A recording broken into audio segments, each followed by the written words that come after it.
अपने मोहतरम मेहमान सही मियाँ सतार साहब से नजर करना चाहता पाया जो हक साडा वक्त दी मंडी विच कहीं किथ वेचे कहीं किथ वेचे।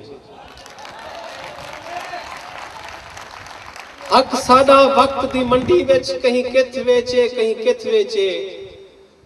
साडे मुंह मजबूरे मुंदरे हन खामोश रहूं जै जिथ वेचे।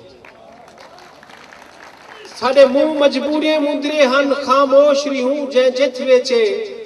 जना विकणा हावल थिथ क्या दी हालात वदा बेथिथ वेचे।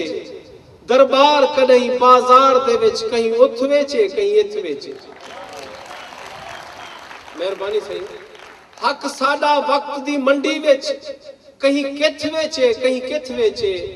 साडे मुंह मजबूरे मुंदरे हन खामोश रहूं जै जिथ वेचे।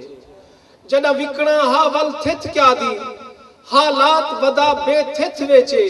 दरबार कदई बाजार दे विच कहीं उथ वेचे कहीं इथ वेचे।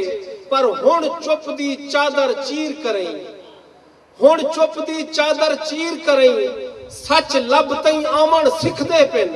साडा हक खावण हुण सौखा नहीं साडे बाल अलावण सिखदे पिन।